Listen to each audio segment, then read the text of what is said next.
So നമ്മൾ ഇന്ന് ചർച്ച ചെയ്യാനായി പോകുന്നത് LMനെ കുറിച്ചാണ്. ഇന്നലെ ISനെ കുറിച്ച് നമ്മൾ ചർച്ച ചെയ്തു.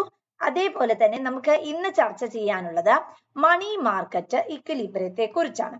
മണി മാർക്കറ്റ് ഇക്വിലിബ്രിയം എന്ന് പറയുമ്പോൾ നമ്മൾ ഇന്നലെ കുറച്ച് ഏരിയ ഡിസ്കസ് ചെയ്തായിരുന്നു അല്ലെ.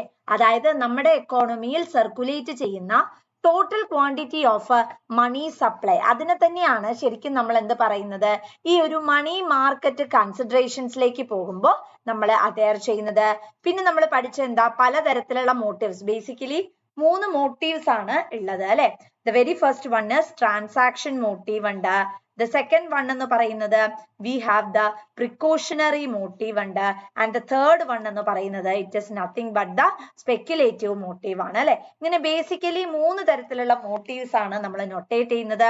ആൻഡ് ഈ 3 മോട്ടീവ്സിന്റെ ബേസിസിലാണ് നമ്മൾ പ്രൊസീഡ് ചെയ്യുന്നത് എന്ന് നമ്മൾ ഇന്നലെ ചർച്ച ചെയ്തു കഴിഞ്ഞു.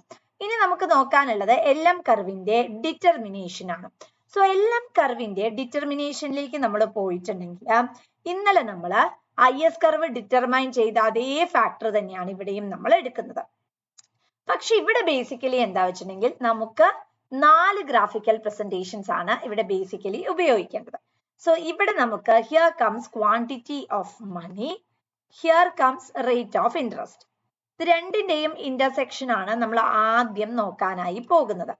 സോ ബേസിക്കലി നമ്മൾ ഇവിടെ പറയുന്നത് ക്വാണ്ടിറ്റി ഓഫ് മണി ഫിക്സഡ് ആണെന്ന് വിചാരിക്കുക. അതായത് നമ്മുടെ ഗവൺമെന്റിന്റെ കയ്യിൽ അല്ലെ നമ്മുടെ എക്കോണമിയിൽ ഒറിജിനേറ്റ് ചെയ്യുന്ന ക്യാഷ് എന്ന് പറയുന്നത് ഫിക്സഡ് ആണ് എന്ന് വിചാരിക്കാം.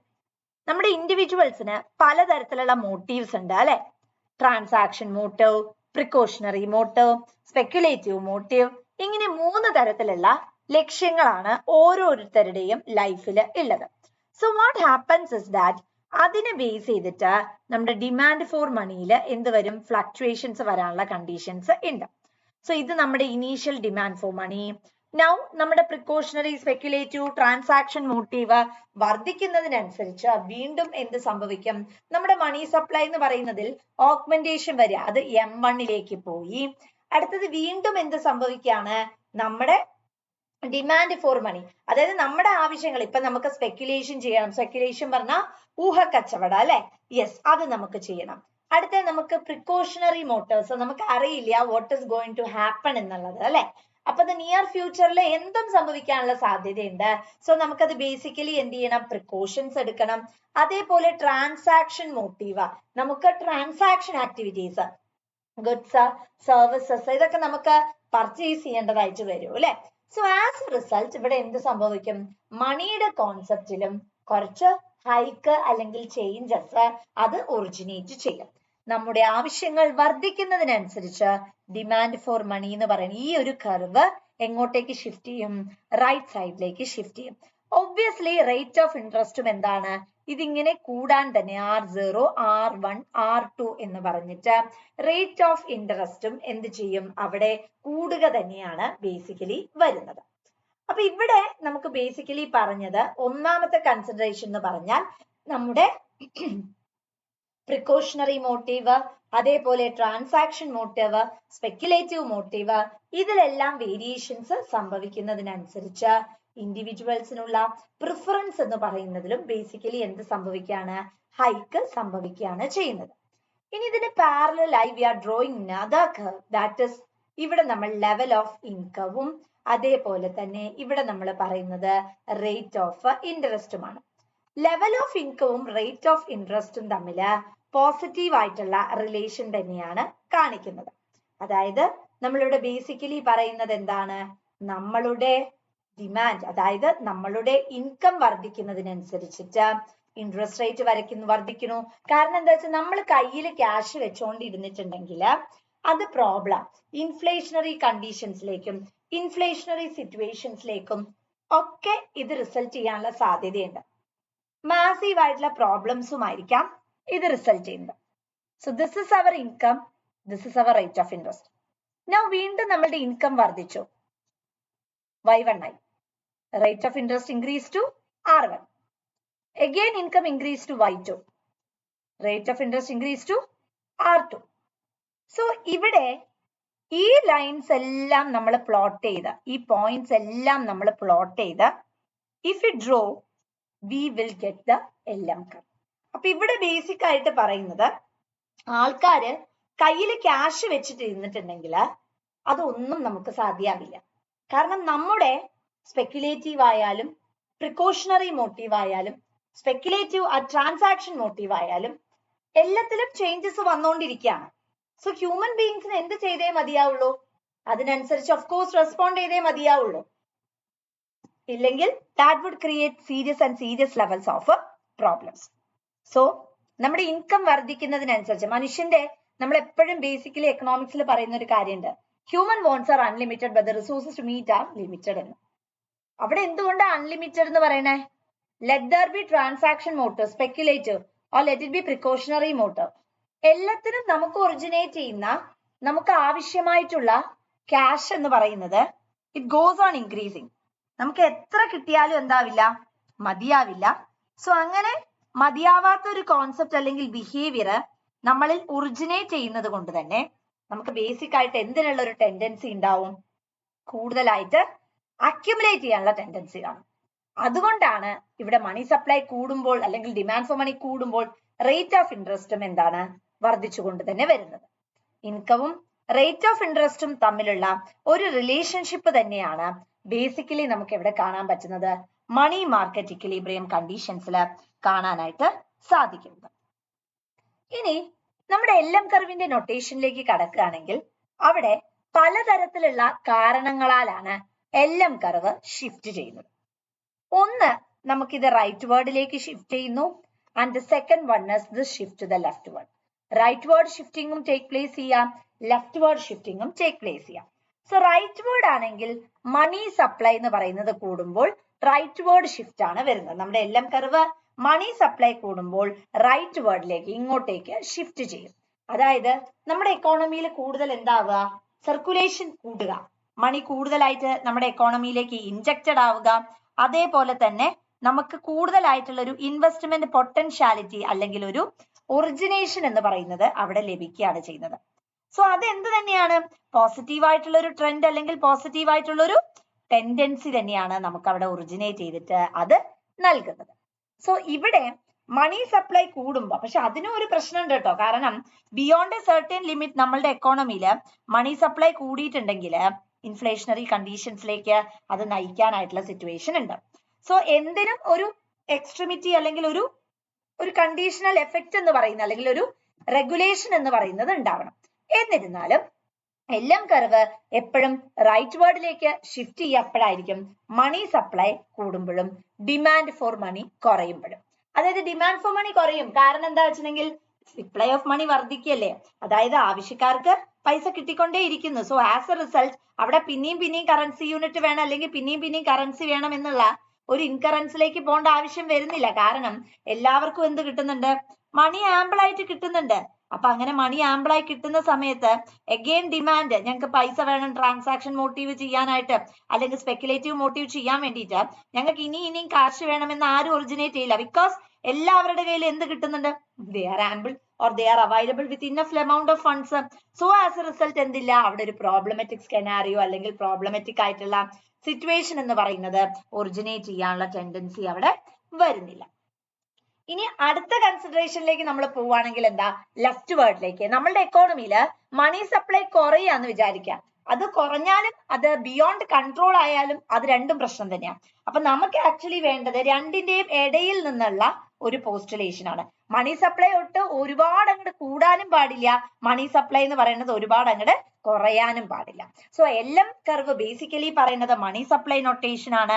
ഇത് ബേസിക് ആയിട്ട് നമ്മൾ പറയുന്ന കണ്ടീഷൻ എന്ന് പറയുന്നത് ഇതിന് മണി സപ്ലൈ കൂടുന്ന ഒരു ടെൻഡൻസി ആണെങ്കിൽ ഇതിനെ എങ്ങോട്ട് മൂവ് ചെയ്യാനായിരിക്കും, നമ്മുടെ LM കർവ് എന്ന് പറയുന്നത് റൈറ്റ് വേർഡിലേക്ക് ഷിഫ്റ്റ് ചെയ്യും. മറ്റേ കണ്ടീഷൻ ആണെങ്കിൽ എങ്ങോട്ടായിരിക്കും, നമുക്കൊരു ലെഫ്റ്റ് വേർഡ് ഷിഫ്റ്റുമായിരിക്കാം പോസിറ്റീവായിട്ട് അല്ലെങ്കിൽ നമുക്ക് കാണാനായിട്ട് സാധിക്കുന്നത്. ഇനി ലെഫ്റ്റ് വേർഡിന്റെ കണ്ടീഷൻ പറഞ്ഞു, മണി സപ്ലൈ കുറയുന്നു, മണി ഡിമാൻഡ് എന്ന് പറയുന്നത് കൂടുകയുമാണ് ചെയ്യുന്നത്. അപ്പൊ ഇവിടെ നമുക്ക് രണ്ട് കണ്ടീഷൻസ് ആണെങ്കിലും ഓക്കെ ആണ്, പ്രിഫറബിൾ ആണ് എന്നൊക്കെ നമുക്ക് പോസ്റ്റുലേറ്റ് ചെയ്യാൻ പറ്റും. പക്ഷെ IS കർവിന്റെ കേസിലായാലും അതേപോലെ തന്നെ LM കർവിന്റെ നൊട്ടേഷനിലായാലും ബിയോണ്ട് എ സർട്ടൻ പോയിന്റ് ഇത് മൂവ് ചെയ്യുന്നു അല്ലെങ്കിൽ ബിയോണ്ട് എ സർട്ടൻ പോയിന്റ് ഇത് സ്ട്രക്ചറൈസ് ചെയ്യുകയാണെങ്കിൽ എന്ത് സംഭവിക്കും? That would create serious levels of points എന്നാണ് പറയുന്നത്. ഇനി നമുക്ക് നോക്കാനുള്ളത് ഇതിന്റെ സൈമൾട്ടേനിയസ് ഷിഫ്റ്റിനെ കുറിച്ചാണ്. സൈമൾട്ടേനിയസ് ഷിഫ്റ്റിന്റെ ഒരു കണ്ടീഷനിലേക്ക് നമ്മൾ പോകുന്ന സമയത്ത് നമുക്ക് ഓരോ ഫാക്ടർ ആയിട്ട്, അതായത് ഇപ്പൊ നമ്മൾ IS കർവിന്റെ നൊട്ടേഷൻ നോക്കുന്നു, LM കർവിന്റെ നൊട്ടേഷൻ നോക്കുകയാണ് ചെയ്യുന്നത്. So the very first one എന്ന് പറയുന്നത് effect of change in money supply on rate of interest and income level. Rate of ഇൻട്രസ്റ്റിന്റെ മുകളിലും ഇൻകം ലെവലിന്റെ മുകളിലും മണി സപ്ലൈയിൽ വരുന്ന ചേഞ്ചസ്, അതായത് നമ്മളുടെ രാജ്യത്ത് ഒരുപാട് ക്വാണ്ടിറ്റി ഓഫ് മണി സർക്കുലേറ്റ് ചെയ്യുന്നുണ്ടെങ്കിൽ അതിനെയാണ് ബേസിക്കലി നമ്മൾ ഈ ഒരു മണി സപ്ലൈ എന്നുള്ള നൊട്ടേഷൻ കൊണ്ട് ഉദ്ദേശിക്കുന്നത്. അപ്പൊ ഒരുപാട് ക്വാണ്ടിറ്റി ഓഫ് മണി എന്ന് പറയുന്നത് സപ്പോസ് നമ്മളുടെ എക്കോണമിയിൽ എന്ത് ചെയ്യാണ്, സർക്കുലേറ്റ് ചെയ്യാണെന്ന് വിചാരിക്കാം. അപ്പൊ ബിയോണ്ട് എ പെർട്ടിക്കുലർ പോയിന്റ് വരുമ്പോൾ അത് ഒരുപാട് തരത്തിലുള്ള പ്രോബ്ലമാറ്റിക് ആയിട്ടുള്ള സിറ്റുവേഷൻസിലേക്കും വളരെ വളരെ വളരെ ക്രോണിക് ആയിട്ടുള്ള ഇംപെർഫെക്ഷൻസിലേക്കും നയിക്കാനായിട്ടുള്ള സാധ്യത ഉണ്ട് അല്ലെ. സോ വാട്ട് ഹാപ്പൻസ് എന്ന് ചോദിച്ചാൽ അതിന് ഇൻട്രസ്റ്റ് റേറ്റിന്റെ മുകളിലും ഇൻകം ലെവലിന്റെ മുകളിലുള്ള ഇമ്പാക്റ്റ് ആണ് നമ്മൾ ആദ്യം അനലൈസ് ചെയ്യാനായിട്ട് പോകുന്നത്. സോ ഇതാണ് നമ്മുടെ എന്ത് വരുന്നത്, ഇനീഷ്യൽ ആയിട്ടുള്ള LM കർവും അതേപോലെ തന്നെ IS കർവും. അപ്പൊ നമ്മൾ ശ്രദ്ധിക്കുക, ഇവിടെ effect of change in money supply എന്ന് പറയുമ്പോൾ മണി സപ്ലൈ എന്തുമായിട്ടാണ് റിലേറ്റ് ചെയ്യുന്നത്? മണി സപ്ലൈ എന്ന് പറയുന്നത് LM കർവുമായിട്ടാണ് റിലേറ്റ് ചെയ്ത് വരുന്നത്. സോ ഇവിടെ ചേഞ്ചസ് സംഭവിക്കുക എന്തിൽ തന്നെ ആയിരിക്കും?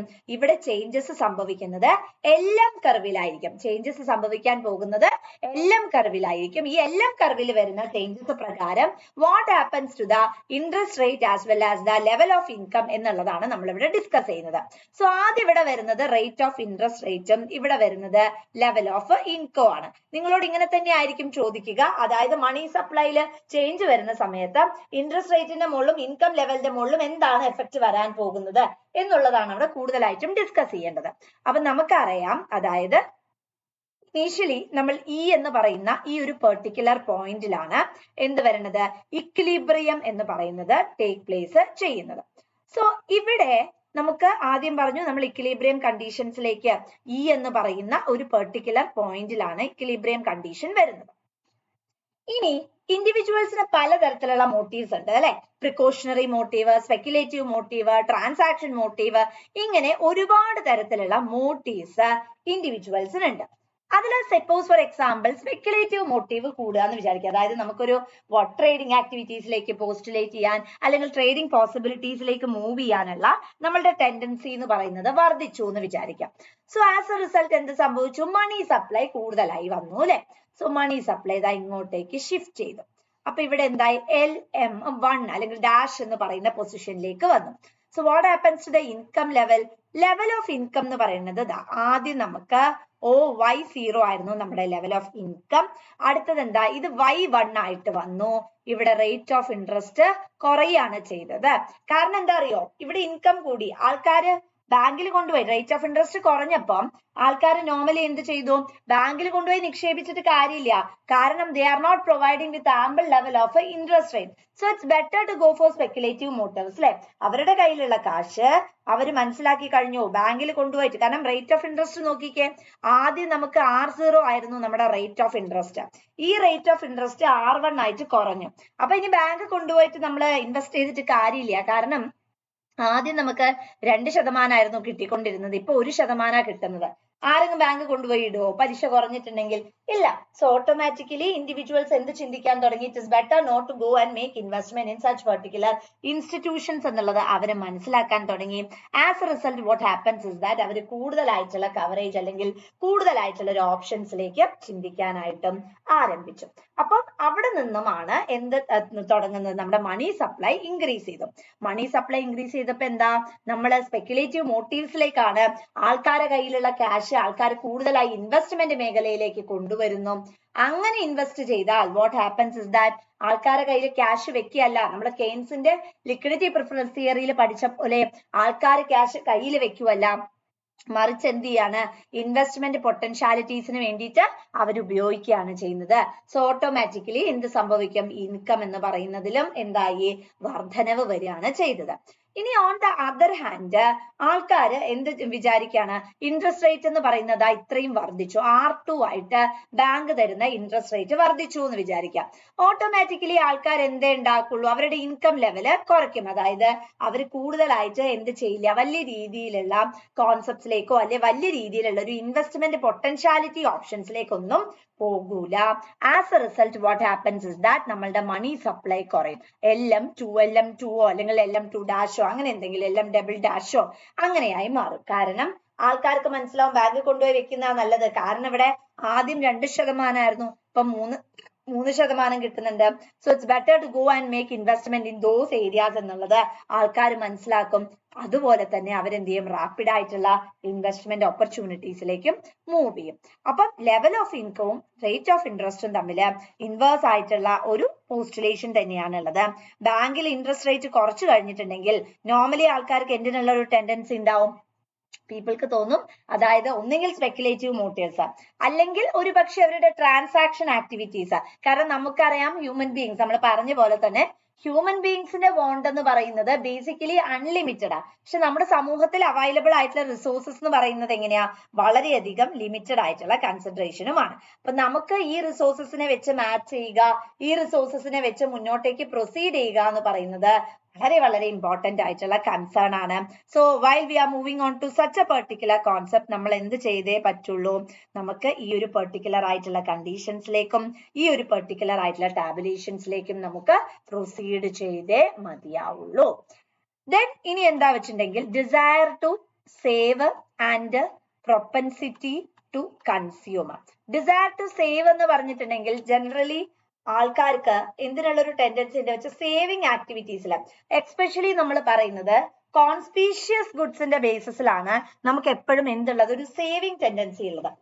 ഹ്യൂമൻ ബീങ്സിന്റെ കൺസിഡറേഷനിലേക്ക് പോയാൽ തന്നെ നമുക്ക് കാണാൻ പറ്റുന്നത് ഹ്യൂമൻ ബീങ്സിന് എപ്പോഴും ഉള്ള ഒരു ടെൻഡൻസി എന്ന് പറയുന്നത് സേവ് ചെയ്യാനുള്ള ഒരു ഇൻകറൻസ് തന്നെയായിരിക്കും. മാക്സിമം സേവിങ് പൊട്ടൻഷ്യാലിറ്റി കൊണ്ടുവരിക, മാക്സിമം റിസോഴ്സസ് മൊബിലൈസ് ചെയ്യുക, സേവിങ് ടെൻഡൻസീസ് അണ്ടർടേക്ക് ചെയ്യുക. ഇത് തന്നെയാണ് അവരുടെ മോസ്റ്റ് ഇമ്പോർട്ടന്റ് ആയിട്ടുള്ള കൺസേൺസ് അല്ലെങ്കിൽ മോസ്റ്റ് ഇമ്പോർട്ടന്റ് ആയിട്ടുള്ള ലക്ഷ്യമായിട്ട് നമ്മൾ എന്ത് ചെയ്യുന്നത്, പോസ്റ്റുലേറ്റ് ചെയ്യുന്നത്. സോ ഇവിടെ സേവിങ് എന്ന് പറയുന്നത് വളരെ ഇമ്പോർട്ടന്റ് ആയിട്ടുള്ള ആക്ടിവിറ്റിയാണ്, അല്ലെങ്കിൽ വളരെ ഇമ്പോർട്ടന്റ് ആയിട്ടുള്ള കൺസേൺ ആണ്. സോ എങ്ങനെയാണ് അവരുടെ ഡിസയർ ടു സേവിങ് നമ്മളുടെ മണി സപ്ലൈനെ ആണെങ്കിലും അതേപോലെ ഗുഡ്സ് മാർക്കറ്റിനെ ആണെങ്കിലും ഇൻഫ്ലുവൻസ് ചെയ്യുന്നത്. പ്രൊപ്പൻസിറ്റി ടു കൺസ്യൂം, നമുക്ക് പുതിയ റിസോഴ്സസ് ഏൺ ചെയ്യാനുള്ള ഒരു ടെൻഡൻസി കാണും അല്ലെ.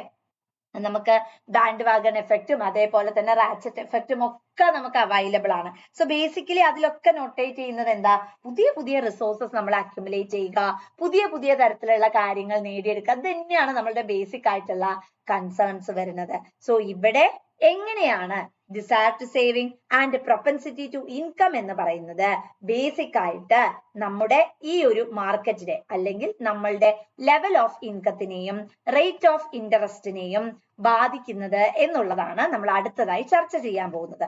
അപ്പൊ ഇതെന്ന് പറഞ്ഞിട്ടുണ്ടെങ്കിൽ ബേസിക്കലി IS മാർക്കറ്റ്സിലാണ് ഈ ഒരു ടെൻഡൻസി ടേക്ക് പ്ലേസ് ചെയ്യുന്നത്. IS മാർക്കറ്റ്സ് എന്ന് പറഞ്ഞാൽ നമുക്കറിയാം ഗുഡ്സ് മാർക്കറ്റ് ആണ് വരുന്നത്. IS മാർക്കറ്റില് രണ്ട് കാര്യങ്ങളാണ് ഇന്ററാക്ട് ചെയ്യുന്നത്. The very first one is the investment and the second one is the saving. So investment saving occurrence അല്ലെങ്കിൽ investment saving linking process ആണ് IS മാർക്കറ്റില് നമുക്ക് നോട്ടേറ്റ് ചെയ്ത് കാണാനായിട്ട് സാധിക്കുന്നത്. സോ ഇവിടെ നമ്മൾ ഇതിനെ പ്ലോട്ട് ചെയ്ത് കഴിഞ്ഞിട്ടുണ്ടെങ്കിൽ ഇവിടെ നമുക്ക് ലെവൽ ഓഫ് ഇൻകം ഉണ്ട് and here you have the rate of interest. നമ്മൾ പറഞ്ഞു നമുക്ക് ബേസിക്കലി ഇപ്പം LM കർവിന്റെ ഏരിയയിലേക്ക് പോയാലും ലെവൽ ഓഫ് ഇൻകവും റേറ്റ് ഓഫ് ഇൻട്രസ്റ്റും തന്നെയാണ്. At which the money market is in equilibrium ആണ് അല്ലെ. ഇതാകുമ്പോ എങ്ങനെയാ IS കർവിലും ലെവൽ ഓഫ് ഇൻകവും അതേപോലെ തന്നെ റേറ്റ് ഓഫ് ഇൻട്രസ്റ്റും തന്നെയാണ് വരുന്നത്. പക്ഷെ അവിടെ ബേസിക് ആയിട്ടുള്ള നൊട്ടേഷൻ അല്ലെങ്കിൽ ബേസിക് ആയിട്ടുള്ള കൺഫിഗറേഷൻ വരുന്നത് എന്താണ്, ഗുഡ്സ് മാർക്കറ്റ് ആണ് എന്നുള്ളതാണ്. മറ്റേത് മണി മാർക്കറ്റിന്റെ ഏരിയയിലേക്ക് മൂവ് ചെയ്യുമ്പോൾ ഇത് ഏത് മാർക്കറ്റിലേക്കാണ് മൂവ് ചെയ്യുന്നത്, ഇത് ഗുഡ്സ് മാർക്കറ്റിലേക്കാണ് മൂവ് ചെയ്യുന്നത്. സോ ആദ്യം നമ്മൾ എന്ത് ചെയ്യുന്നു, ദിസ് ഇസ് അവർ IS കർവാണ്, ഇത് നമ്മുടെ LM കർവാണ് വരുന്നത്. അപ്പം ഇവിടെ നമുക്ക് E എന്ന് പറയുന്ന പോയിന്റിൽ ഇക്വിലിബ്രിയം വന്നു, ഇവിടെ നമ്മളുടെ Y0 എന്ന് പറയുന്ന ലെവൽ ഓഫ് ഇൻകം വന്നു, ആൻഡ് ഇവിടെ നമ്മളുടെ ബേസിക് ആയിട്ടുള്ള റേറ്റ് ഓഫ് ഇൻട്രസ്റ്റ് അതായത് R0 എന്ന് പറയുന്നത് വന്നു. സോ ഇവിടെ ആൾക്കാര് എന്ത് ചെയ്യാ വെച്ചാൽ സേവ് ചെയ്യാനുള്ള ടെൻഡൻസി, നമ്മളുടെ കയ്യിൽ ക്യാഷ് ഒറിജിനേറ്റ് ചെയ്ത് ക്യാഷ് കയ്യിൽ വെക്കാനുള്ള ടെൻഡൻസി എന്ന് പറയുന്നത് കുറയാന്ന് വിചാരിക്കാം. അപ്പൊ എന്താ സംഭവിക്കുന്നത്? പ്രൊപ്പൻസിറ്റി ടു കൺസ്യൂം എന്ന് പറയുന്നത് ബേസിക്കലി എന്താണ്? ഇൻക്രീസ് ചെയ്യാണ് ചെയ്യുന്നത്. ആണല്ലോ, അത് രണ്ടും പറയാതെ തന്നെ അറിയാം. കാരണം എന്താ വെച്ചിട്ടുണ്ടെങ്കിൽ ഞാൻ സേവ് ചെയ്യുന്നില്ല, ഞാൻ പൈസ ഒന്നും കയ്യിൽ വെക്കുന്നില്ല എന്ന് പറഞ്ഞാൽ അതിന്റെ അർത്ഥം എന്താ? ഞാൻ കാശ് എടുത്തിട്ട് സാധനങ്ങൾ മേടിക്കുന്നു എന്നല്ലേ. അതായത് ഇൻഡയറക്റ്റ് ആയി തന്നെ അവര് പോസ്റ്റുലേറ്റ് ചെയ്യാണ്. സേവിങ് നടക്കാത്ത പക്ഷം automatically what happens is that consumption is taking place അല്ലെ. അപ്പൊ ആ ഒരു റിലേഷൻ തന്നെയാണ് ആക്ച്വലി IS കർവിൽ നൊട്ടേറ്റ് ചെയ്യുന്നത്. അപ്പൊ ആദ്യം പറയുന്നത് എക്സ് എന്ന് പറയുന്ന വ്യക്തിയോ വൈ എന്ന് പറയുന്ന വ്യക്തിയോ എന്ത് ചെയ്യുന്നില്ല? സേവ് ചെയ്യുന്നില്ല, അല്ലെങ്കിൽ സേവിങ് കുറയ്ക്കുകയെന്ന് വിചാരിക്കുക. ഓട്ടോമാറ്റിക്കലി നമ്മളുടെ കൺസംഷൻ ഇൻക്രീസ് ചെയ്യുന്നു. കൺസംഷൻ കൂടിയാൽ എന്താ സംഭവിക്കുക? കൺസംഷൻ കൂടിയാൽ നമ്മൾ ഗുഡ്സ് ആണ്, ഗുഡ്സ് സർവീസസ് ഇതൊക്കെയാണ് നമ്മൾ കൺസ്യൂം ചെയ്യുക. കൺസ്യൂം ചെയ്യാന്ന് പറഞ്ഞാൽ സാധനങ്ങൾ വാങ്ങിയിട്ട് നമ്മൾ ഉപയോഗിക്കുക അല്ലെ. അപ്പൊ അത് വർദ്ധിക്കുക ചെയ്യുക ഓട്ടോമാറ്റിക്കലി. ഒന്നുകൂടെ ശ്രദ്ധിക്കുക, നമ്മുടെ സേവിങ് കുറയുക, നമ്മൾ കയ്യിൽ കാശ് വെക്കണില്ല, നമ്മൾ മാർക്കറ്റിലേക്ക് ഇറങ്ങുകയും സാധനങ്ങളെല്ലാം വാങ്ങുകയും, അതായത് നമ്മുടെ കൺസംഷൻ എന്ന് പറയുന്നത് ഇൻക്രീസ് ചെയ്യാണ് ചെയ്യുന്നത്. അതായത് ഗുഡ്സ് സർവീസസ് ഇതെല്ലാം നമ്മൾ വാങ്ങുന്നത് ഇൻക്രീസ് ചെയ്യാണ് ചെയ്യുന്നത്. സോ എന്ത് സംഭവിക്കും? അഗ്രിഗേറ്റ് ഡിമാൻഡിൽ ഇൻക്രീസ് വരും. അതായത് ഇവിടെ നമ്മൾ കയ്യിൽ കാശ് സേവ് ചെയ്ത് വെക്കാതെ നമ്മൾ എന്ത് ചെയ്യാ? സാധനങ്ങൾ മേടിക്കുന്നു. അപ്പൊ സാധനങ്ങൾ മേടിക്കുമ്പോ ഓട്ടോമാറ്റിക്കലി എന്ത് സംഭവിക്കും? അഗ്രിഗേറ്റ് ഡിമാൻഡ് കർവ് ഇൻക്രീസ് ചെയ്യും. അഗ്രിഗേറ്റ് ഡിമാൻഡ് ഇൻക്രീസ് ചെയ്താൽ എന്താ ഗുണം ഉണ്ടാവണത്? അതായത് നമ്മുടെ രാജ്യത്ത് ഒരുപാട് അല്ലെങ്കിൽ പ്രൊഡ്യൂസ് ചെയ്യുന്ന ഗുഡ്സ് ആൻഡ് സർവീസസിന്റെ എണ്ണം വർദ്ധിക്കണു അല്ലെ. എക്സ്പോർട്ട് ഇമ്പോർട്ട് മേഖല എല്ലാം എന്ത് ചെയ്യാ? എക്സ്പോർട്ട് ആണ് കൂടുതലായി ഫ്ലറിഷ് ചെയ്യുന്നത്. കാരണം നമ്മുടെ പ്രൊഡക്ട്സ് വാങ്ങാനായിട്ട് പുറമെ ഒരുപാട് പേര് ഇങ്ങനെ ക്യൂ നിൽക്കുകയാണ്. ബിക്കോസ് നമ്മുടെ പ്രൊഡക്റ്റ് അത്രത്തോളം ക്വാളിറ്റേറ്റീവ് ആയിട്ടുള്ള പ്രൊഡക്റ്റ് ആണ്. സോ ആസ് എ റിസൾട്ട് നമ്മളുടെ പ്രൊഡക്റ്റ് പർച്ചേസ് ചെയ്യാനായിട്ട് പുറത്ത് ആൾക്കാർ നിൽക്കുന്നു. So automatically what happens is that aggregate demand എന്ന് പറയുന്നത് ഇൻക്രീസ് ചെയ്യും. കാരണം അഗ്രിഗേറ്റ് ഡിമാൻഡ് എന്ന് പറഞ്ഞാൽ എന്താ? Total demand for goods and services in than economy. അവിടെ അഗ്രിഗേറ്റ് ഡിമാൻഡ് എന്ന് പറയുന്നത് കൂടും. അഗ്രിഗേറ്റ് ഡിമാൻഡ് കൂടിയാൽ എന്ത് സംഭവിക്കും? IS കർവ് എന്ന് പറയുന്നത് റൈറ്റ് വേർഡിലേക്ക് ഷിഫ്റ്റ് ചെയ്യാനുള്ള സാധ്യതയുണ്ട്. നോക്കിക്കേ, ഇവിടെ ഇങ്ങോട്ടേക്ക് ഷിഫ്റ്റ് ചെയ്തു, IS1 ആയി. നാഷണൽ ഇൻകം നോക്കിക്കേ, വർദ്ധിച്ചു അല്ലെ. LM കർവിൽ ഷിഫ്റ്റ് ഇല്ല. കാരണം എന്താ വെച്ചിട്ടുണ്ടെങ്കിൽ ഇത് ഗുഡ്സ് മാർക്കറ്റിനെ കുറിച്ച് മാത്രമാണ് പറയുന്നത്. പുതിയ ഇക്വിലിബ്രിയം വന്നു, അതേപോലെ പുതിയ റേറ്റ് ഓഫ് ഇൻട്രസ്റ്റ് നമുക്ക് ഒറിജിനേറ്റ് ചെയ്യാൻ പറ്റി, ഇൻകവും വർദ്ധിച്ചു. അപ്പൊ ഇവിടെ ഇൻകം വർദ്ധിക്കുമ്പോ ഒബ്വിയസ്ലി റേറ്റ് ഓഫ് ഇൻട്രസ്റ്റും വർദ്ധിക്കും. കാരണം ഇൻകം ഒരുപാട് ആൾക്കാരുടെ കയ്യിൽ നിന്നിട്ടുണ്ടെങ്കിൽ ഇൻഫ്ലേഷണറി കണ്ടീഷൻ അല്ലെങ്കിൽ ഇൻഫ്ലേഷണറി സിറ്റുവേഷൻസിലേക്ക് അത് നയിക്കാനുള്ള സാധ്യതയുണ്ട്. ഒബ്വിയസ്ലി ബാങ്ക്സ് ബേസിക്കലി എന്ത് ചെയ്യും? ഇൻട്രസ്റ്റ് റേറ്റ് ഓപ്ഷൻസ് വർദ്ധിക്കും. സോ ദാറ്റ് പീപ്പിൾ എന്ത് ചെയ്യും? അവിടെ കൊണ്ടുപോയിട്ട് ഇൻവെസ്റ്റ് ചെയ്യാനുള്ള ഒരു ടെൻഡൻസി ഉണ്ടാകും. അങ്ങനെ നമുക്ക് സേവിങ് എന്ന് പറയുന്നത് വീണ്ടും ഇൻബിൽറ്റ് ചെയ്യാം.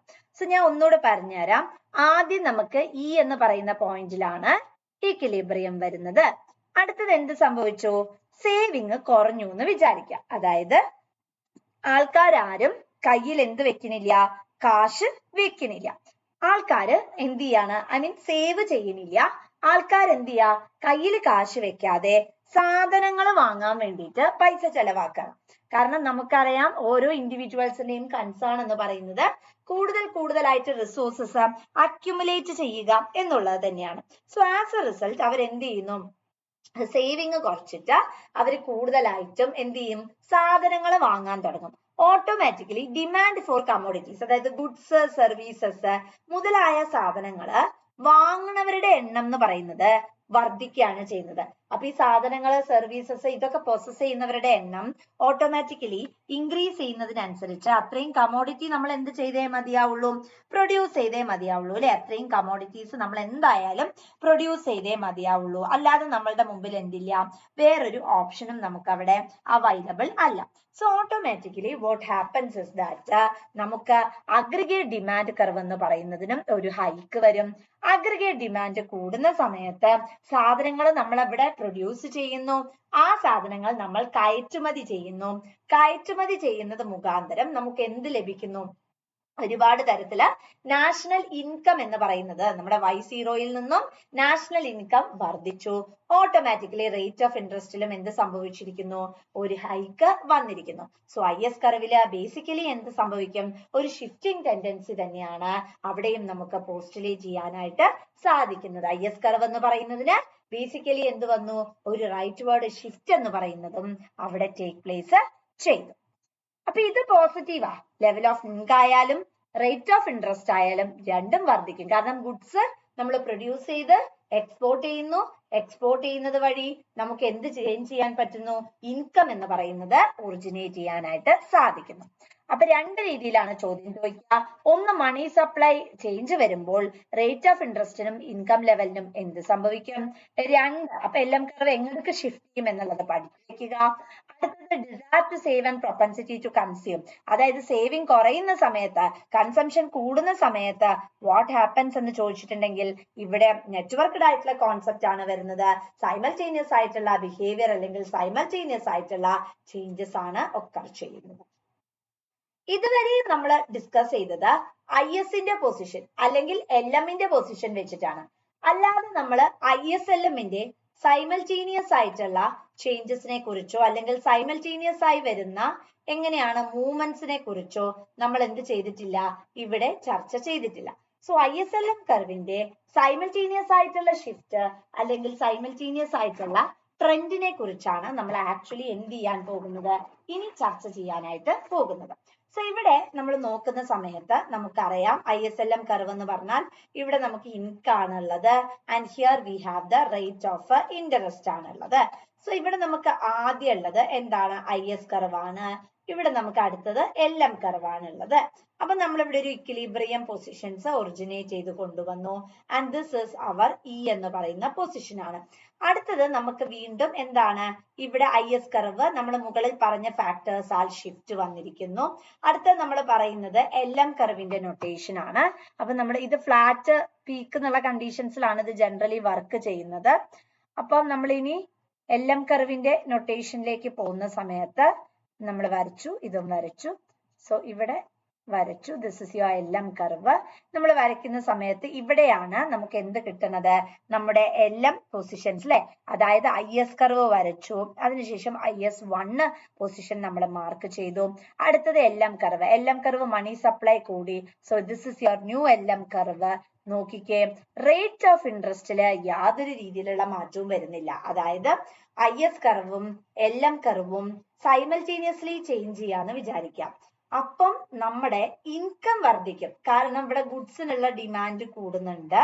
സോ ഗുഡ്സിനുള്ള ഡിമാൻഡ് കൂടുമ്പോ നമുക്ക് ഗുഡ്സ് പ്രൊഡ്യൂസ് ചെയ്യാനും എക്സ്പോർട്ട് ചെയ്യാനും സാധിക്കും. ഗുഡ്സ് പ്രൊഡ്യൂസ് ചെയ്യാനും എക്സ്പോർട്ട് ചെയ്യാനും സാധിക്കും. തന്മൂലം ഒരു രാജ്യത്തിന് എന്ത് കിട്ടും? നാഷണൽ ഇൻകം കിട്ടുകയാണ് ചെയ്യുന്നത്. നാഷണൽ ഇൻകം ജനറേറ്റ് ചെയ്യും, തന്മൂലം ഇവിടെ ഡിമാൻഡ് ഒറിജിനേറ്റ് ചെയ്യും, നാഷണൽ ഇൻകം കൂടും. LM കർവിന്റെ ഒരു കൺസിഡറേഷനിലേക്ക് പോയാൽ എന്താ? LM കർവില് മണി സപ്ലൈ കൂടുന്നുണ്ട്. പക്ഷെ ആ മണി സപ്ലൈ നമ്മൾ ബേസിക്കലി എന്തിന് ഉപയോഗിക്കുക? സാധനങ്ങൾ വാങ്ങാൻ ഉപയോഗിക്കുക. അതായത് നമ്മുടെ എക്കോണമിയില് മണി ഇങ്ങനെ സർക്കുലേറ്റ് ചെയ്ത് കളിക്കുന്നുണ്ട്. അതായത് ഞാൻ I repeat it once again.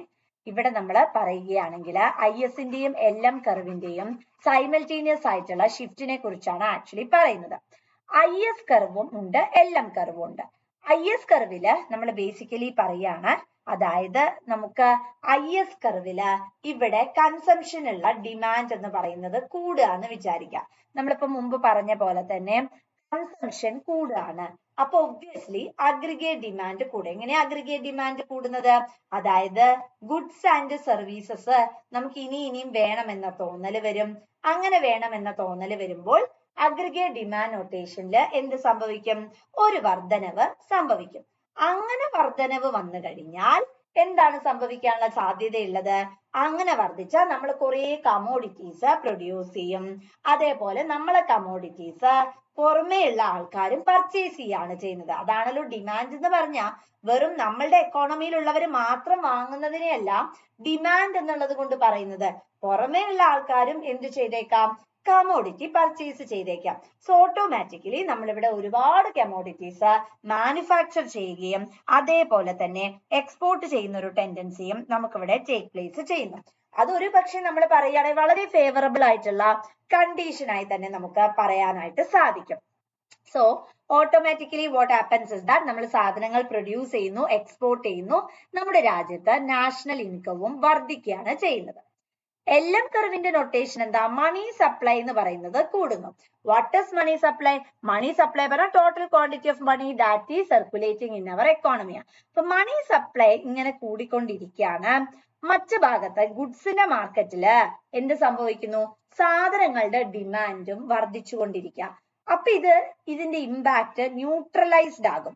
അതായത് ഇവിടെ നമ്മുടെ കയ്യിലുള്ള പൈസ, അതായത് നമ്മുടെ എക്കോണമിയില് സർക്കുലേറ്റ് ചെയ്യുന്ന മണി എന്ന് പറയുന്നത് ഇറ്റ് ഈസ് ഇൻക്രീസിങ്. ഇതിങ്ങനെ കണ്ടിന്യൂസ് ആയിട്ട് ഇങ്ങനെ പൈസ മാർക്കറ്റിൽ കടന്ന് കളിക്കുകയാണ്. ആ കളിക്കുന്ന പൈസ ഉപയോഗിച്ച് നമുക്ക് എന്ത് ചെയ്യാം? മാർക്കറ്റ്സിലുള്ള ഗുഡ്സും സർവീസസും വാങ്ങാനായി പറ്റും. ഓട്ടോമാറ്റിക്കലി അല്ലെങ്കിൽ ഓൾറെഡി തന്നെ നമ്മൾ ആരും സേവ് ചെയ്യാൻ താല്പര്യമുള്ളവരല്ല. നമ്മളുള്ള കാശ് മൊത്തം എന്ത് ചെയ്യാണ്? മാർക്കറ്റിലേക്ക് ഇൻവെസ്റ്റ് ചെയ്യാനായിട്ട് കൂടുതലായിട്ടും താല്പര്യം ജനറേറ്റ് ചെയ്യുന്നവരാണ്. സോ ഒബ്വിയസ്ലി എന്തിനുള്ളൊരു സംഭവം ഉണ്ട് അല്ലെങ്കിൽ എന്തിനുള്ളൊരു പോസ്റ്റുലേഷൻ ഉണ്ട് എന്നാണ് പറയുന്നത്. ഇവിടെ കൃത്യമായിട്ടുള്ള ഒരു കൺസിഡറേഷൻ അല്ലെങ്കിൽ ഇവിടെ കൃത്യമായിട്ട് നമ്മുടെ ഡിമാൻഡ് ഫോർ ഗുഡ്സിന് വേണ്ടിയിട്ട് അത് ചെലവാക്കും. മണി സപ്ലൈ അങ്ങനെ നമ്മുടെ എക്കോണമിയിൽ കുറയും, നാഷണൽ ഇൻകം വർദ്ധിക്കും. കാരണം എന്താ വെച്ചിട്ടുണ്ടെങ്കിൽ നമ്മുടെ കമോഡിറ്റീസ് ആൾക്കാരുണ്ട് അല്ലെ, അപ്പൊ ആൾക്കാർ പർച്ചേസ് ചെയ്യാൻ വരികയും തന്മൂലം നാഷണൽ ഇൻകം വർദ്ധിക്കും. സോ എക്സ്പോർട്ട് ചെയ്യും, നാഷണൽ ഇൻകം വർദ്ധിക്കും. അപ്പൊ ISലുള്ള മാർക്കറ്റിലുള്ള ഡിമാൻഡും LMലുള്ള മണി സപ്ലൈയും എന്തായി? കർട്ടേൽ ആയി പോയി. സിമ്പിൾ ആയി പറഞ്ഞാൽ എന്റെ കയ്യിൽ ഒരു 1000 രൂപ ഉണ്ട്, എനിക്കത് എന്ത് ചെയ്യാനുള്ള ടെൻഡൻസി ഇല്ല, സേവ് ചെയ്യണ്ട, എനിക്ക് ചെലവ് നടത്തണം എന്നാണ്. എന്റെ കയ്യിൽ 1000 രൂപ വെച്ചോണ്ടിരുന്നാല് ചിലപ്പം ഇൻഫ്ലേഷൻ, ഫോർ എക്സാമ്പിൾ സിമ്പിൾ ആയി പറയണ ഇൻഫ്ലേഷൻ സിറ്റുവേഷൻ വന്നു എന്ന് വിചാരിക്കാം. അപ്പൊ ഇനി അങ്ങനെ ഒരു സിറ്റുവേഷൻ വരാതിരിക്കാൻ ന്യൂട്രലൈസ് ചെയ്ത് പോകും. കാരണം ഞാൻ എന്താ വാങ്ങണ്ടേ മാർക്കറ്റില് എന്ന് വിചാരിച്ച് ഇരിക്കുന്ന ഒരു വ്യക്തിയാണ്. സോ ഒബ്വിയസ്ലി ഞാൻ എന്ത് ചെയ്യുന്നു? ഞാൻ ഗുഡ്സ് മാർക്കറ്റിലേക്ക് നോക്കുന്നു. അപ്പൊ അവിടെ ഒരുപാട് ഗുഡ്സ് അവൈലബിൾ ആണ്. ഒബ്വിയസ്ലി ഞാൻ പോയിട്ട് എന്റെ കയ്യിലുള്ള ക്യാഷ് ഉപയോഗിച്ച് മാർക്കറ്റിൽ അവൈലബിൾ ആയിട്ടുള്ള ഗുഡ്സ് എന്ത് ചെയ്യുന്നു? I am just purchasing it off. അപ്പൊ ഇവിടുത്തെ ഇഫക്റ്റ് എന്തായി? ഈ ഇഫക്റ്റ് എന്ന് പറയുന്നത് ന്യൂട്രലൈസ് ആയി. എന്റെ കയ്യിൽ 1000 ഉപയോഗിച്ച് 1000 രൂപ കൊണ്ട് ഞാൻ സാധനം മേടിച്ചു. സോ ദാറ്റ് അവിടെ എന്ത് വരാനുള്ള സാധ്യതയില്ല? ഇൻഫ്ലേഷണറി കണ്ടീഷൻ ഇല്ല. കാരണം എന്റെ കയ്യിലുള്ള പൈസ തീർന്നല്ലോ. ഇത് ഒരു ഇൻഡിവിജ്വൽ എക്കണോമി ആസ് എ ഹോളിലേക്ക് പോകുമ്പോൾ എന്താണ്? ഇതേ സെയിം കൺസേൺ തന്നെയാണ് അവിടെ ടേക്ക് പ്ലേസ് ചെയ്യുന്നത്. ഇൻഫ്ലേഷണറി കണ്ടീഷൻ ഇല്ല, പ്രോബ്ലമാറ്റിക് ആയിട്ടുള്ള സ്കെനാരിയോ ഇല്ല. എക്കണോമി എന്ന് പറയുന്നത് എന്തായി കഴിഞ്ഞു? വളരെ പീസ്ഫുൾ ആയിട്ടുള്ള ഒരു സിറ്റുവേഷൻസിലേക്ക് എത്തുകയും ചെയ്യും. ഇനി നമുക്ക് നോക്കാനുള്ളത് effectiveness of monetary policy in LM കർവും effectiveness of monetary policy in IS curve, അതേപോലെ മോണിറ്ററി പോളിസി ഇൻ ആദ്യം ഫിസിക്കൽ പോളിസീസ് നോക്കാണ്ട് പിന്നെ മോണിറ്ററി പോളിസീസും നോക്കാനുണ്ട്. അപ്പൊ ആദ്യം നമ്മൾ നോക്കുന്നത് effectiveness of monetary policy in LM curve ആണ്. അതായത് നമ്മുടെ എക്കണോമിന്റെ നൊട്ടേഷനിലേക്ക് നമ്മൾ പോകുന്ന സമയത്ത് 2 തരത്തിലാണ് ആക്ച്വലി നമുക്ക് എന്ത് അവൈലബിൾ ആയിട്ടുള്ളത്? നമ്മുടെ എക്കോണമിയിൽ പോളിസി ഡോക്യുമെന്റ്സ് ഉള്ളത്. ഒന്ന് നമുക്ക് മോണിറ്ററി പോളിസിയും ഉണ്ട്, രണ്ടാമത് നമുക്കുള്ളത് ഫിസിക്കൽ പോളിസിയാണ്. മോണിറ്ററി പോളിസി എന്ന് പറഞ്ഞിട്ടുണ്ടെങ്കിൽ ബേസിക്കലി നമ്മളുടെ എക്കോണമിയിലെ മണി സപ്ലൈനെ കർട്ടൈൽ ചെയ്യുക, അല്ലെങ്കിൽ ഒരുപാട് രീതിയിൽ മണി സപ്ലൈ കൂടിയാലും പ്രശ്നമാണ്, മണി സപ്ലൈ ഒട്ട് കുറഞ്ഞാലും പ്രശ്നമാണ്. സോ ഈ മണി സപ്ലൈനെ നമുക്ക് എങ്ങനെ ഒരു മീഡിയേറ്റഡ് ലെവൽ അല്ലെങ്കിൽ ഒരു കൺട്രോൾഡ് പ്ലാറ്റ്ഫോമിൽ കൊണ്ടുവരാനായിട്ട് സാധിക്കും എന്നുള്ളതാണ് ബേസിക്കലി എവിടെ ഡിസ്കസ് ചെയ്യുന്നത്? LM കർവിന്റെ നൊട്ടേഷനിൽ കൂടുതലായിട്ടും നമ്മൾ ഇൻകർ ചെയ്യുന്നത്. സോ ഇവിടെ നമ്മളുടെ മോണിറ്ററി പോളിസിന്റെ എഫക്റ്റീവ്നെസ് LM കർവിൽ എങ്ങനെയാണെന്നാണ് നമ്മളിപ്പോ ഡിസ്കസ് ചെയ്യാനായി പോകുന്നത്. ഇവിടെ നമ്മൾ ബേസിക്കലി പറയുകയാണെങ്കിൽ ഇൻകം ഉണ്ട്, ഇവിടെ നമുക്ക് റേറ്റ് ഓഫ് ഇൻട്രസ്റ്റും ഉണ്ട്. സോ നമുക്ക് LM കർവിനെ ഇങ്ങനെ വരയ്ക്കാം. ഓക്കെ, ഇതാണ് നമ്മുടെ LM കർവ്. ഇതിനെ നമുക്ക് A to B, B to C, C to D ഇങ്ങനെ നമുക്ക് 3 ഏരിയാസ് ആയിട്ട് തിരിക്കാം. ഇതില് നമ്മൾ ആക്ച്വലി ഈ 3 അല്ല 4 ഏരിയാസ് ആയി പറയാം. ഈ ഏരിയനെ കെയ്നീഷ്യൻ റേഞ്ച് എന്നാണ് പറയുന്നത്. അതായത് കെയ്നീഷ്യൻ എക്കണോമിസ്റ്റുകള് നമ്മുടെ എക്കോണമിയിലെ ഏറ്റവും സ്റ്റേബിൾ ആയിട്ടുള്ള കണ്ടീഷൻ എന്ന് പറയുന്ന റേഞ്ച് ആണ് A to B. അടുത്തത് B to C എന്ന് പറയുന്നത് ഇലാസ്റ്റിക് റേഞ്ച് ആണ്. ഇലാസ്റ്റിക് അല്ലെങ്കിൽ ഫ്ലാറ്റ് റേഞ്ച് ആണ്. ഇനി C to D എന്ന് പറയുന്നത് സ്റ്റീപ്പ് അല്ലെങ്കിൽ ഇൻഇലാസ്റ്റിക് റേഞ്ച് ആണ്. ഈ ഒരു റേഞ്ച് ഇങ്ങനെ നേരെ കുത്തനെ വരുന്നതാണ്. ഡി മുതലുള്ള റേഞ്ചിനെ ക്ലാസിക്കൽ റേഞ്ച് എന്നാണ് പറയുന്നത്.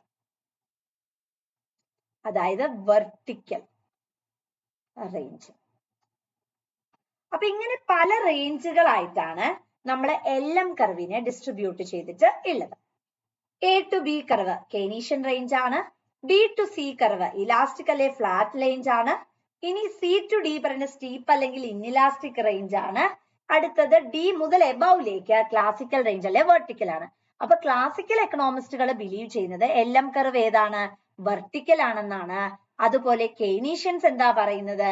ഇറ്റ് ഈസ് അൻ ഇൻക്രീസിംഗ് അല്ലെ, ഒരു ഇൻക്രീസിംഗ് ഷേപ്പിലാണ് ബേസിക്കലി LM കർവ് ഇവിടെ നോട്ടേറ്റ് ചെയ്യുന്നത്. സോ ഇവിടെ നമുക്ക് ഇതിനെ വേണമെങ്കിൽ നമുക്ക് ഹൊറിസോണ്ടൽ എന്ന് പറയാം. ഹൊറിസോണ്ടൽ എന്ന് നമുക്ക് പറയാം. അടുത്തത് ഇതിനെ നമുക്ക് വേണമെങ്കിൽ വെർട്ടിക്കൽ എന്നും പറയാം. അപ്പൊ ഇവര് സ്റ്റഡീസ് കണ്ടക്ട് ചെയ്ത് പലതരത്തിലുള്ള പോസ്റ്റുലേഷൻസ് ജനറേറ്റ് ചെയ്തതിന് ശേഷമാണ് എങ്ങനെയാണ് മോണിറ്ററി പോളിസി നമ്മളുടെ LM കർവിന്റെ മുകളിൽ ഇമ്പാക്ട് ചെയ്യുന്നത്, അതിന്റെ ആ ഒരു ഫാക്ടർ എങ്ങനെയാണ് മുതലായ കാര്യങ്ങളെ കുറിച്ച് ചർച്ച ചെയ്തത്. അപ്പൊ ഇതില് മോണിറ്ററി പോളിസിന്റെ ഗവർണിംഗ് ഫാക്ടറിലേക്ക് നമ്മൾ പോയാൽ അവർ ബേസിക്കലി പോസ്റ്റുലേറ്റ് ചെയ്യുന്നത് ഇവിടെ പെർഫെക്റ്റ്ലി ഇൻഎഫക്റ്റീവ് ആണ് നമ്മളുടെ മോണിറ്ററി പോളിസി എന്ന് വിചാരിക്കുക. മോണിറ്ററി പോളിസി ഒന്നും ചെയ്യാനില്ല എന്നാണെങ്കിൽ നമ്മൾ കെയ്ൻസിൽ പഠിച്ചിട്ടുണ്ട് ലിക്വിഡിറ്റി പ്രിഫറൻസ് തിയറി അല്ലെ. The same manor happens here. നമ്മുടെ ഈ ഒരു LM കർവ് എന്താ സംഭവിക്കുന്നത്? LM കർവ് ഹൊറിസോണ്ടൽ ആയിരിക്കും. അതായത് നമ്മൾക്ക് പെർഫെക്റ്റ്ലി ഇൻഎഫക്റ്റീവ് ആണ് നമ്മളുടെ മോണിറ്ററി പോളിസി എങ്കിൽ LM കർവ് എന്തായിരിക്കും? ഹൊറിസോണ്ടലാ. ഇവിടെ മോണിറ്ററി പോളിസി എന്ന് പറയുന്നത് എന്താ? Completely ineffective. റേറ്റ് ഓഫ് ഇൻട്രസ്റ്റിൽ എത്ര മാറ്റം വന്നാലും we are not concerned about that. നമ്മൾ ബേസിക്കലി എന്ത് ചെയ്യും? നമ്മൾ മാക്സിമം ആയിട്ട് പൊട്ടൻഷ്യാലിറ്റിയിലേക്ക് പോവാൻ നോക്കും. അതേപോലെ തന്നെ എപ്പോഴും കയ്യിൽ ക്യാഷ് സ്പെക്കുലേറ്റീവ് മോട്ടീവിലേക്ക് മൂവ് ചെയ്യാനുള്ള ഒരു ടെൻഡൻസി കാണും. മോണിറ്ററി പോളിസി ലെസ് എഫക്റ്റീവ് ആണെന്ന് വിചാരിക്കാം.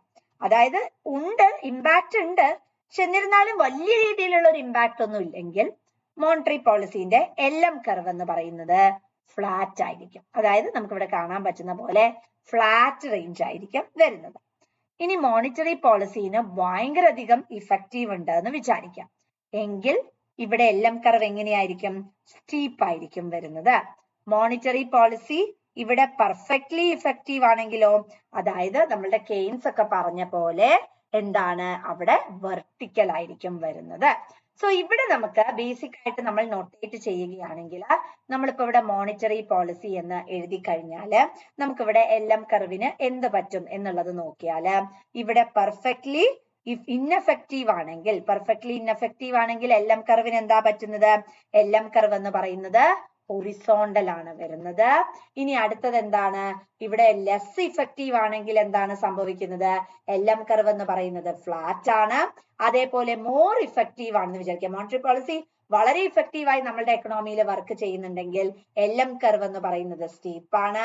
ഇനി പെർഫെക്റ്റ്ലി ഇഫക്റ്റീവ് ആണ്, വളരെ സിസ്റ്റമാറ്റിക് ആയിട്ട് വർക്ക് ചെയ്യുന്നു, എപ്പോ ഇൻഫ്ലേഷൻ വരുന്നോ അപ്പൊ അതിനെ കർട്ടെയിൽ ചെയ്യുന്നു, അങ്ങനെ സ്ട്രാറ്റജി അഡോപ്റ്റ് ചെയ്യുകയാണെങ്കിൽ അത് വെർട്ടിക്കൽ ആയിട്ടാണ് നമ്മൾ ബേസിക്കലി പറയുന്നത്. ഇനി മോണിറ്ററി പോളിസിന് നമ്മുടെ IS കർവിന്റെ മുകളിൽ എന്താണ് ഇമ്പാക്ട് വരുന്നത്? പെർഫെക്റ്റ്ലി ഇഫക്റ്റീവ് ആണെങ്കിൽ അത് ഹൊറിസോണ്ടൽ ആയിരിക്കും. അടുത്തത് മോർ ഇഫക്റ്റീവ് ആണ് വരുന്നതെങ്കിൽ അത് ഫ്ലാറ്റ് ആയിരിക്കും. ലെസ് എഫക്റ്റീവ് ആണെങ്കിൽ സ്റ്റീപ്പ് ആയിരിക്കും. ആൻഡ് പെർഫെക്റ്റ്ലി ഇൻഎഫക്റ്റീവ് ആണെങ്കിൽ വെർട്ടിക്കൽ ആയിരിക്കും. വിച്ച് മീൻസ് ഇത് നമുക്ക് ഓർക്കാനായിട്ട് ഒരു തന്ത്രമുണ്ട്. സാധാരണ എല്ലാ പരീക്ഷയ്ക്കും ചോദിക്കുന്ന ഒരു ക്വസ്റ്റ്യൻ ആണ് ഈ ഒരു സംഭവം. ഇത് ഓർക്കാനായി വളരെയധികം സിമ്പിൾ ആണ്. അതായത് നിങ്ങൾ ആദ്യം എഴുതേണ്ടത് perfectly ineffective, less effective, more effective, perfectly effective, ഇത്രയും കാര്യങ്ങൾ എഴുതി വെക്കുക. Perfectly ineffective, less effective, more effective, perfectly effective. LM curve മാത്രം സംഭവിച്ചാൽ മതി. അതായത് മോണിറ്ററി പോളിസിന് LM കർവിന്റെ മുകളിലും IS കർവിന്റെ മുകളിലുമുള്ള ഇമ്പാക്റ്റ് ആണ് നമ്മൾ ഇവിടെ നോക്കുന്നത്. സോ ഈ ഒരു നൊട്ടേഷൻ മാത്രം നിങ്ങളുടെ കയ്യിൽ പേപ്പർ കിട്ടിക്കഴിഞ്ഞാൽ റഫ് പേപ്പറിൽ ഉടനെ ഇത് എഴുതി വെക്കുക.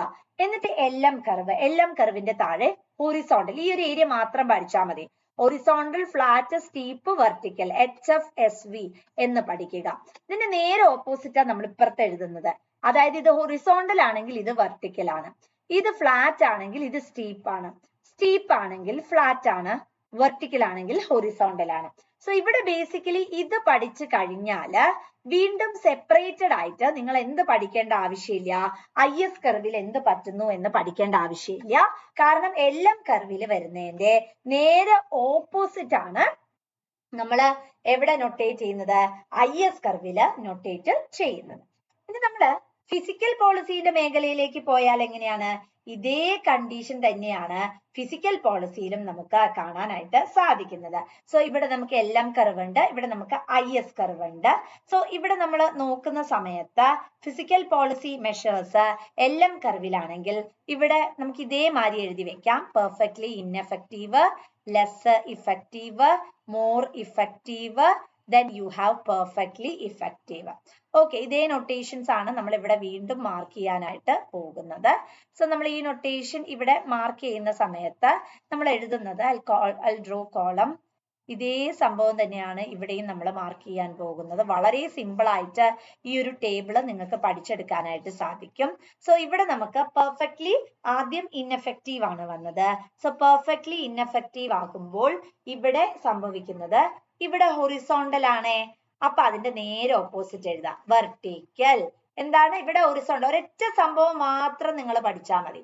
ഇവിടെ LM ഉണ്ട്, IS ഉണ്ട്. അപ്പൊ LMന്റെ നേരെ ഓപ്പോസിറ്റ് ആണ് ഇവിടെ വന്നിരിക്കുന്നത്. ഇനി ഫിസിക്കൽ പോളിസിന്റെ കേസ് വരുമ്പോഴും ഇതിന്റെ നേരെ ഇൻകറൻസ് പഠിച്ചാൽ മതി. ഇവിടെ ഹൊറിസോണ്ടൽ, അപ്പൊ ഇവിടെ വെർട്ടിക്കൽ. ഇവിടെ ഫ്ലാറ്റ്, അപ്പൊ ഇവിടെ സ്റ്റീപ്പ്. ഇവിടെ സ്റ്റീപ്പ്, അപ്പൊ ഇവിടെ ഫ്ലാറ്റ്. ഇവിടെ വെർട്ടിക്കൽ, അപ്പൊ ഇവിടെ ഹൊറിസോണ്ടൽ. അടുത്ത ഇതിന്റെ നേരെ opposite, vertical opposite horizontal, steep opposite flat, flat opposite steep, horizontal vertical. So ഇവിടെ ആകപ്പാടെ നിങ്ങളോട് ചോദിക്കുന്നത് വളരെ ഇമ്പോർട്ടന്റ് ആയിട്ടുള്ള ഏരിയ ആണ്, ഇതായിരിക്കും. ഇത് മാത്രം നിങ്ങൾ പഠിച്ചാൽ മതി. അതിന്റെ നേരെ ഓപ്പോസിറ്റ് ആണ് മോണിറ്ററി പോളിസിന് ഫിസിക്കൽ ISന്റെ മുകളിലുള്ള ഇമ്പാക്ട് വരുന്നത്. അതേപോലെ തന്നെ ഫിസിക്കൽ പോളിസീസിന്റെ മുകളിലും LMന്റെ മുകളിലും ISന്റെ മുകളിലുള്ള നൊട്ടേഷൻ. ആകെ പഠിക്കേണ്ടത് perfectly ineffective, less effective, more effective, perfectly effective. പിന്നെ പഠിക്കേണ്ടത് HFSV, horizontal, flat, steep, vertical. Monetary പോളിസിന് LMന്റെ മുകളിലുള്ളത്, മോണിറ്ററി പോളിസി ISന്റെ മുകളിൽ ഡിഫറെന്റ് കണ്ടീഷൻസിൽ. ഇവിടെ ഹൊറിസോണ്ടൽ, ഇവിടെ vertical, flat, steep, steep, flat, vertical, horizontal. ഇനി വേണമെങ്കിൽ ഇങ്ങനെ ഓർക്കാം, ഫിസിക്കൽ പോളിസിയിലേക്ക് പോകുമ്പോൾ ഈ ISന്റെ അതേ സവിശേഷതയാണ് LMൽ വരുന്നത്, ഇവിടെ നേരെ ഓപ്പോസിറ്റ്. അപ്പം ഇങ്ങനെയും നിങ്ങൾക്ക് എന്ത് ചെയ്യാം, പഠിച്ചെടുക്കാനായിട്ട് സാധിക്കും. സോ നമ്മൾ ഇന്ന് ചർച്ച ചെയ്തത് LM കർവിനെ കുറിച്ചാണ്. LM കർവ് എന്ന് പറഞ്ഞിട്ടുണ്ടെങ്കിൽ basically total quantity of money that is circulating in our economy ആണ് ബേസിക്കലി എന്ത് പറയുന്നത്, നമ്മളിവിടെ മണി സപ്ലൈ എന്നുള്ള നൊട്ടേഷൻ കൊണ്ട് ഉദ്ദേശിക്കുന്നത്. So basically what happens is that അവിടെ നമുക്ക് ട്രാൻസാക്ഷൻ, സ്പെക്യൂഷണറി, അതേപോലെ തന്നെ സ്പെക്കുലേറ്റീവ് മോട്ടീവ്സിന്റെ നെസസിറ്റീസിനനുസരിച്ചിട്ട് ഡിമാൻഡ് ഫോർ മണി അല്ലെങ്കിൽ സപ്ലൈ ഫോർ മണി എന്ന് പറയുന്നത് ചേഞ്ചസ് സംഭവിക്കും. LM കർവ് റൈറ്റ് വേർഡിലേക്കും ലെഫ്റ്റ് വേർഡിലേക്കും ഷിഫ്റ്റ് ചെയ്യും. മണി സപ്ലൈ ഇൻക്രീസ് ചെയ്യുമ്പോൾ അത് റൈറ്റ് വേർഡിലേക്കും, ഡിക്രീസ് ചെയ്യുമ്പോൾ അത് എന്താണ്, റൈറ്റ് വേർഡിലേക്കും ഷിഫ്റ്റ് ചെയ്യും. നേരെ ഓപ്പോസിറ്റ് ആണ് ലെഫ്റ്റ് സൈഡിൽ നടക്കുന്നത്. മണി സപ്ലൈ, ലെവൽ ഓഫ് ഇൻകത്തിനും റേറ്റ് ഓഫ് ഇൻട്രസ്റ്റിന്റെ മുകളിലുമുള്ള ഇമ്പാക്റ്റ് ആണ് നമ്മൾ ഇവിടെ ഡിസ്കസ് ചെയ്തത്. അടുത്തത് level of income, rate of ഇൻട്രസ്റ്റില് desire to save and propensity to കൺസ്യൂമിന്റെ പെർസ്പെക്റ്റീവ്സ് ആണ് നമ്മളിവിടെ പോസ്റ്റുലേറ്റ് ചെയ്തത്. IS-LM നൊട്ടേഷൻ വരുമ്പോൾ അഗ്രിഗേറ്റ് ഡിമാൻഡ് കൂടുന്നു. ആ ഡിമാൻഡ്, സാധനങ്ങൾ വാങ്ങാനുള്ള ഡിമാൻഡ് ഓട്ടോമാറ്റിക്കലി മണി സപ്ലൈയുമായി നമ്മൾ എന്ത് ചെയ്യാണ്, പ്ലഗ് ഇൻ ചെയ്യാണ് ചെയ്യുന്നത്. അടുത്തത് നമ്മൾ A to B, അതായത് കൂടുതലും ഹൊറിസോണ്ടൽ ആയി വരുന്ന മണി സപ്ലൈ അല്ലെങ്കിൽ ഹൊറിസോണ്ടൽ ആയി വരുന്ന LM കർവാണ് കെയ്നീഷ്യൻസിൻ്റെത്. അതേപോലെ വെർട്ടിക്കൽ ആയി വരുന്നതാണ് ക്ലാസിക്കൽസിൻ്റെത്. ഇവിടെ നമ്മൾ പിന്നീട് പഠിച്ചത് perfectly ineffective, less effective, more effective, perfectly effective ആയിട്ടുള്ള നൊട്ടേഷൻ ആണ്. LM കർവിന്റെയും IS കർവിന്റെയും പോസ്റ്റുലേഷൻ വെച്ച് നമ്മൾ സാധ്യതകൾ ഡിസ്ട്രിബ്യൂട്ട് ചെയ്തു. LM കർവിലേക്ക് വരുമ്പോൾ ഹൊറിസോണ്ടൽ ഫ്ലാറ്റ് സ്റ്റീപ്പ് വെർട്ടിക്കൽ ആണ്. അതിന്റെ നേരെ ഓപ്പോസിറ്റ് ആണ് മോൺട്രി പോളിസിക്ക് IS കർവിന്റെ മുകളിലുള്ളത്. ഇതിന്റെ എല്ലാം നേരെ ഓപ്പോസിറ്റ് ആണ് നമുക്ക് എവിടെ കാണാനായി സാധിക്കുന്നത്? ഫിസിക്കൽ പോളിസി മെക്കാനിസത്തിലും കാണാൻ സാധിക്കുന്നത്. ഈ ലാസ്റ്റ് വന്നിരിക്കുന്ന ഈ ഒരു കോളം നിർബന്ധമായിട്ടും പഠിച്ചിരിക്കണം. കാരണം എന്താ വെച്ചിട്ടുണ്ടെങ്കിൽ നിങ്ങളോട് അതിനെ ബേസ് ചെയ്തിട്ട് ചോദ്യങ്ങൾ വരാനുള്ള സാധ്യതയുണ്ട്.